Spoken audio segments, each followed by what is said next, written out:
بسم اللہ الرحمن الرحیم۔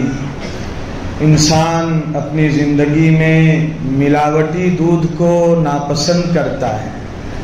ہم اور آپ ملاوٹ کیا ہوا گھی اور ملاوٹ کیا ہوا شہد قبول نہیں کرتے، ایسے ہی اللہ پاک ملاوٹ والی عبادت کو قبول نہیں فرماتے ہیں، ٹھکرا دیتے ہیں، رد کر دیتے ہیں۔ عبادتوں کا ماحول ہے، ہم غور کر لیں اور دیکھ لیں کہ ہم جو عبادتیں کر رہے ہیں اس میں نیت کیا ہے۔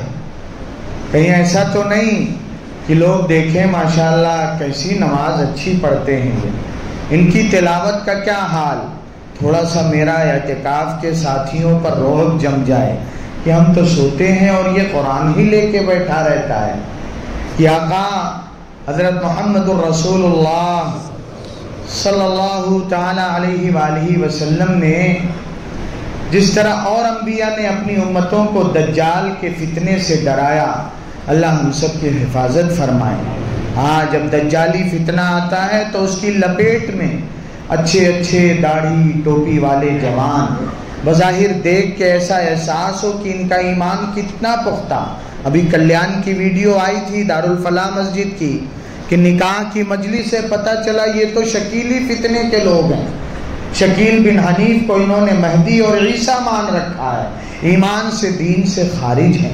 ہمیں ایسے لوگوں سے نفرت نہیں کرنا، جھڑکنا نہیں ہے، مار پٹائی کی دھمکی نہیں دینا ہے، محبت سے امت کے ان قیمتی افراد کو سمجھانا ہے آپ کہاں جا رہے ہیں۔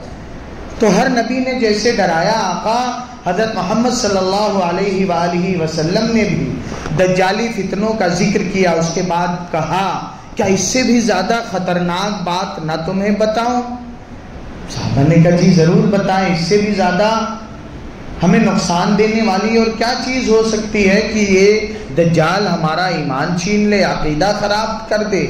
آقا صلی اللہ علیہ وآلہ وسلم نے فرمایا کہ تم میں سے کوئی نماز کے لیے کھڑا ہو، پھر اس کے بعد کسی کو دیکھے اپنی نماز دیکھتا تو اور سنوار لے اور سدھار لے، پھر رکوع پیٹھ، ابھی مشق عملی چل رہی ہے، بولے ماشاءاللہ امام صاحب بھی بغل میں ہیں، آج دکھانا ہے ان کو اپنی نماز۔ تو یہ دکھاوے والا عمل اللہ کو بہت ناپسند۔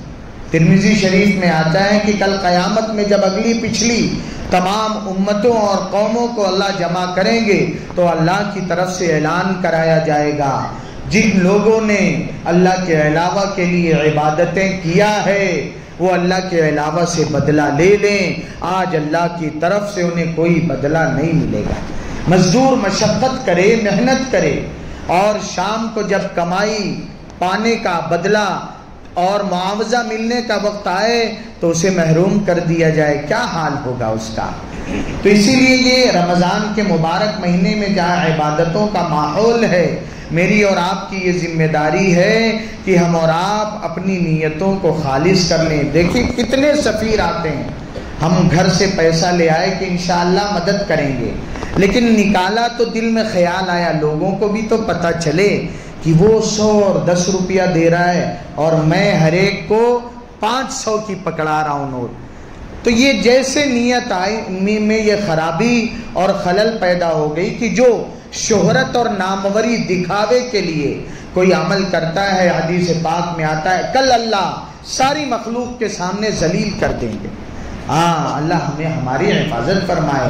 تو بہت مبارک ہو یہ تلاوت کی توفیق، نماز اور تہجد کی توفیق، اللہ کے راستے میں خرچ کرنے کی توفیق۔ بس میرے بھائیوں، ایک تو یہ ریا جو حدیث پاک میں دکھاوا، اور پھر ایک مرض کی عمل کرتے ہوئے تلاوت نماز کی ادائیگی کے وقت نیت بہت اچھی تھی، خرچ کرتے ہوئے ہم نے اخلاص سے کیا، دن بیت گئے، پھر ذہن میں آیا کسی کو پتہ تو چلے اس رمضان میں جو بیتا ہے میں نے کتنا خرچ کیا۔